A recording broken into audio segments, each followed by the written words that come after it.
हे विष्णु भगवान, आपकी इस वीडियो को जो भी लाइक और हमारे इस चैनल श्री राधे वॉइस को सब्सक्राइब करें, उसके जीवन में कभी दुख दर्द मत आने देना। दोस्तों, आषाढ़ मास की गुरु पूर्णिमा के दिन चुपचाप गाय को खिला दें। यह एक छोटी सी चीज। दोस्तों, उससे पहले हम जान लेते हैं कि गुरु पूर्णिमा क्यों मनाया जाता है।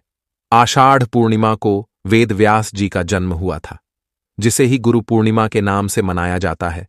उन्हें कृष्ण द्वैपायन के नाम से भी जाना जाता है तथा इस दिन महर्षि वेद व्यास जी के अलावा भगवान शिव, गुरु दत्तात्रेय और देवगुरु बृहस्पति की भी पूजा की जाती है। इसी के साथ जानते हैं दोस्तों, गुरु पूर्णिमा के दिन किसकी पूजा करनी चाहिए। दोस्तों, गुरु पूर्णिमा पर भगवान विष्णु के साथ साथ अपने गुरु को पूजा जाता है। देवघर के प्रसिद्ध ज्योतिषाचार्य पंडित नंद किशोर मुदगल ने बताया कि आषाढ़ पूर्णिमा यानी गुरु पूर्णिमा के दिन मंदिर जाकर भगवान विष्णु की पूजा अवश्य करनी चाहिए। यदि आप मंदिर नहीं जा सकते तो घर पर ही भगवान शालिग्राम की पूजा करें। दोस्तों, बात करते हैं गुरु पूर्णिमा कब है। पंचांग के अनुसार इस साल आषाढ़ माह के शुक्ल पक्ष की पूर्णिमा तिथि 22 जुलाई दिन शनिवार को शाम 5:59 पर शुरू होगी। वहीं इस तिथि की समाप्ति अगले दिन 21 जुलाई 2024 दिन रविवार को दोपहर 3:46 पर होगी। उदयातिथि को देखते हुए गुरु पूर्णिमा का पर्व 21 जुलाई को मनाया जाएगा। हिंदू धर्म के धार्मिक शास्त्रों में गुरु पूर्णिमा के उत्सव को न केवल महत्वपूर्ण माना जाता है बल्कि पवित्र भी माना जाता है।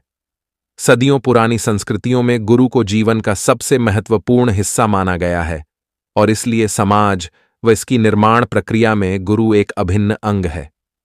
साल 2024 में गुरु पूर्णिमा का यह पर्व रविवार 21 जुलाई 2024 को मनाया जाएगा। दोस्तों, आज की इस वीडियो में हम आपको बताएंगे गौ माता से संबंधित एक उपाय जिससे आपको मिल सकता है कभी ना समाप्त होने वाला धन प्राप्त करने का वरदान। अगर हिंदू धर्म की माने तो ऐसी मान्यता है कि अगर गौ माता की सेवा निस्वार्थ भाव से की जाए तो घर में माता लक्ष्मी जी का वास होता है। वैसे तो युगों से चला गाय को हम कुछ ना कुछ जरूर खिलाना चाहिए। सनातन धर्म में माता लक्ष्मी जी का स्वरूप भी माना गया है और कहा जाता है कि गाय की सेवा करने से घर परिवार सुखी और संपन्न रहता है। जिस घर में गाय की सेवा निस्वार्थ भाव से होती है उस घर में लक्ष्मी जी की कृपा हमेशा बनी रहती है और जिस घर में गाय की सेवा नहीं होती तो उस घर में अचानक से किसी भी प्रकार की बाधाएं आती रहती हैं। वैसे तो कुछ लोग शहरों में भी रहते हैं, महानगरों में रहते हैं, लेकिन गाय को पालना संभव नहीं होता। लेकिन गाय को वहां पर भी रोटी जरूर खिलाई जाती है, लेकिन कई बार गाय को खिलाने में कुछ भूल हो जाती है। तो कौन सी वो 3 चीज हैं जो गाय को नहीं खिलानी चाहिए, आज हम आपको इस वीडियो में बताएंगे। लेकिन दोस्तों, उससे पहले आपसे एक विनती करते हैं कि आपने अभी तक हमारे इस चैनल श्री राधे वॉइस को सब्सक्राइब नहीं किया है तो चैनल को सब्सक्राइब करके इस बेल आइकॉन को जरूर दबाएगा। दोस्तों, गाय के अंदर सभी देवी देवताओं का निवास माना जाता है, तो आप सुबह जो पहले रोटी बनाते हैं अगर गाय को खिलाते हैं तो सभी देवी देवताओं का आशीर्वाद मिलता। गाय को गुरु के साथ जोड़ा गया है, यानी गुरु ग्रह के साथ, बृहस्पति ग्रह के साथ। इसलिए गुरुवार के दिन गाय को रोटी पर एक छोटा हल्दी डालकर खिलाएं तो सुख संपत्ति ऐश्वर्य की प्राप्ति होती है। जो लोग मानसिक रूप से परेशान हैं वह गाय को रोटी पर थोड़ा सा गुड़ लगाकर खिलाएं तो सकारात्मक ऊर्जा आती है, टेंशन खत्म होती है, स्वास्थ्य अच्छा रहता है। और अगर आपको लगता है कि आपके सभी ग्रह खराब चल रहे हैं तो ऐसे में आप गाय को पहले रोटी रोज खिलाएं। सभी ग्रह धीरे धीरे शुभ हो जाएंगे। कभी कभी जीवन में लंबे समय से कोई शुभ मंगलकारी नहीं होते हैं, तब ऐसे में आप गाय को रोटी खिलाएं। गाय के मस्तक को छूकर अपनी मन्नत कहें, प्रणाम करें, पैर छुए तो आपकी मन्नत जरूर पूरी होगी। तो यह था गाय को आप क्या खिलाएं उसके बारे में। लेकिन गाय को क्या नहीं खिलाना चाहिए, अब हम वह भी जान लेते हैं। दोस्तों, गाय को रोटी तो हर कोई खिलाता है, अब ये रोटी वासी बिल्कुल भी नहीं होनी चाहिए, यानी कि जो एक दिन की पहले रोटी बनी रहती है और आप जो दूसरे दिन सुबह सुबह बचा देते हैं वो नहीं खिलानी चाहिए। कई बार आप रोटी बना लेते हैं और उस दिन गाय मिलती नहीं तो रोटी रखी रह जाती है, फिर वो अगले दिन गाय को खिलाने से गाय का अपमान माना जाता है, वो रोटी बासी कहलाती है। इसीलिए गाय को एक दिन पहले की बची हुई रोटी कभी नहीं खिलानी चाहिए। सड़ी गली चीज, खराब चीज गाय को कभी नहीं खिलानी चाहिए। इससे घर में परेशानी आती है और आप ऐसा करते हैं तो अपनी आदत को बदल दीजिए, इससे घर में तकलीफें आती हैं। दोस्तों, वीडियो में आगे बढ़ने से पहले भगवान भोलेनाथ और माता पार्वती के सच्चे भक्त वीडियो को एक लाइक जरूर करें और हमारे इस चैनल श्री राधे वॉइस को सब्सक्राइब करना ना भूले। दोस्तों, 84 लाख योनियों के सफर करके आत्मा अंतिम यानी कि गाय का रूप धारण करती है, जहां आत्मा विश्राम करके आगे की यात्रा शुरू करती है। दोस्तों, गाय का कोई अपशगुन नहीं होता।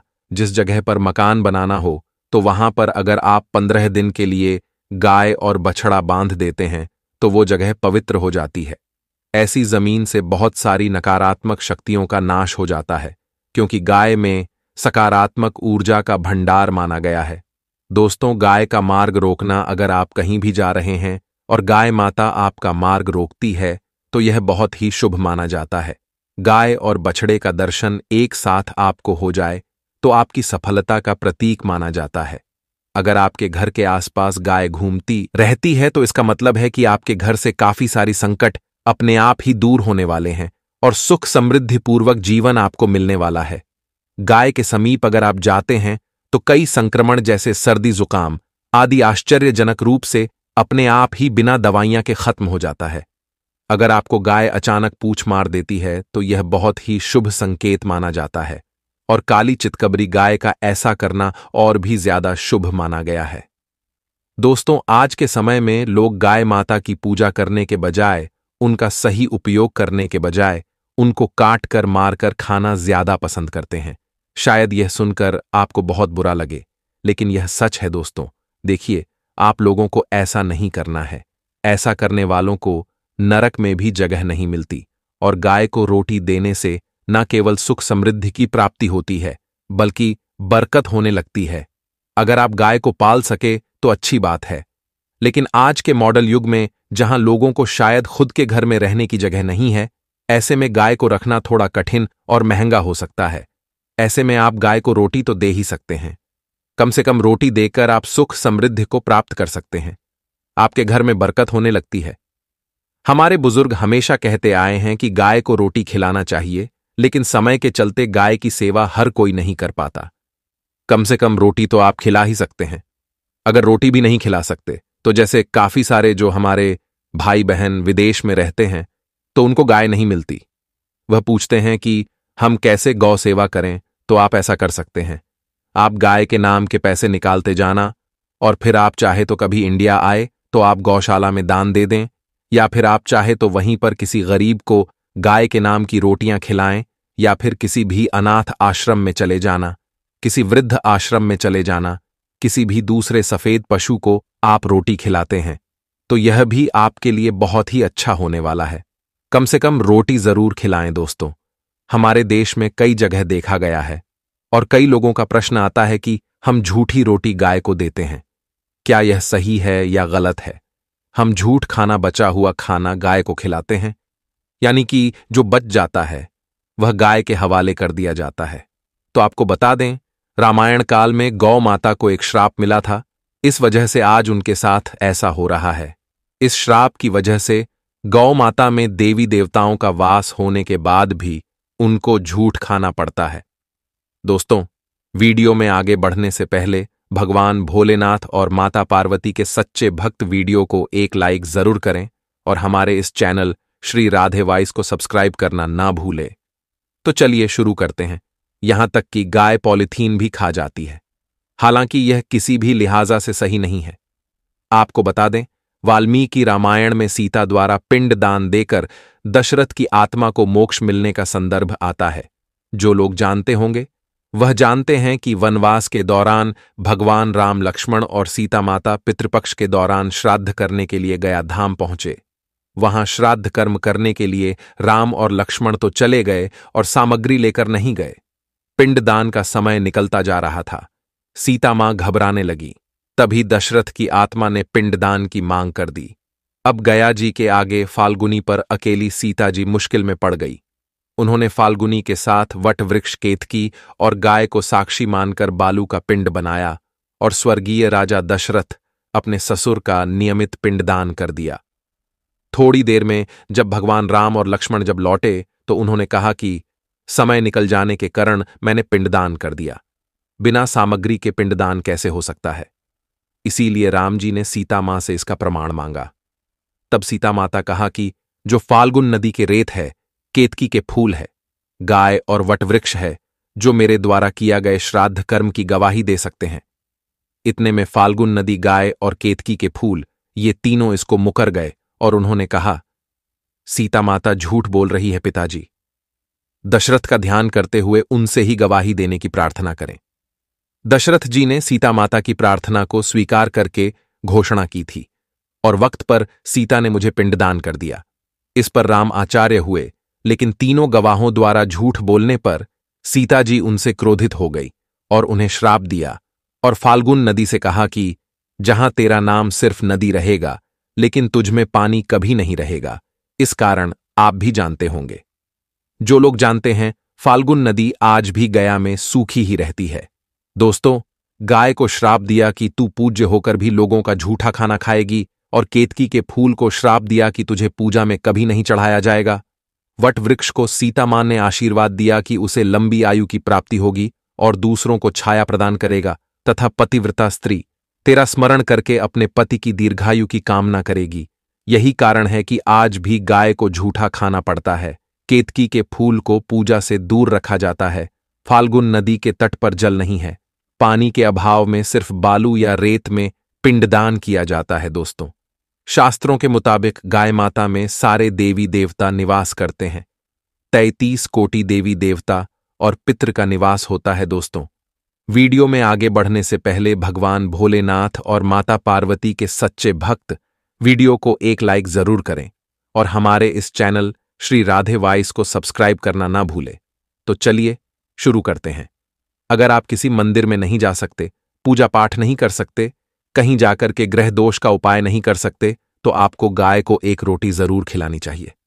हमेशा कहते हैं कि पहली रोटी अगर आप गाय को खिलाते हैं तो आप दुनिया के सारे सुखों को प्राप्त कर सकते हैं। आपने अक्सर सुना होगा कि रसोई में पहली रोटी जो भी बने गाय को दे देनी चाहिए। हर रोज गाय को एक रोटी देने से आपके जीवन के सभी दुख दर्द दूर हो जाते हैं।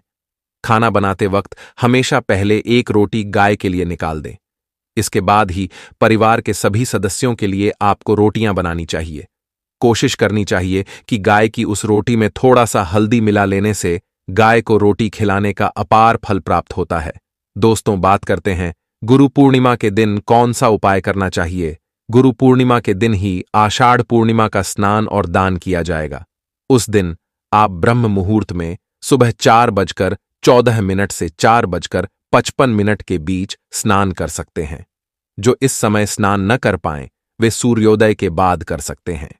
उसके बाद अपनी क्षमता के अनुसार चंद्रमा से जुड़ी वस्तुओं का दान करें। दोस्तों, बात करते हैं गुरु पूर्णिमा के दिन क्या दान करना चाहिए। गुरु पूर्णिमा पर विष्णु जी, वेद व्यास जी, अपने गुरु की पूजा करना, चने की दाल, पीली मिठाई या पीले वस्त्र दान करना, केसर तिलक लगाना, गीता का पाठ करना, लक्ष्मी नारायण मंदिर में नारियल अर्पित करना बहुत शुभ होता है। कहते हैं इससे करियर में उन्नति मिलती है, व्यक्ति हर काम में कामयाब होता है। दोस्तों, इसी के साथ जानते हैं गुरु पूर्णिमा के दिन कौन सा रंग पहनना चाहिए। गुरु पूर्णिमा के दिन अपने माथे पर केसर और पिसी हुई हल्दी का तिलक लगाएं, क्योंकि पीला रंग देवगुरु बृहस्पति से संबंधित है। बात करते हैं दोस्तों, गुरु पूर्णिमा के दिन क्या नहीं खाना चाहिए और क्या खाना चाहिए। यहां तक कि अनाज और अनाज भी खाने की अनुमति नहीं है।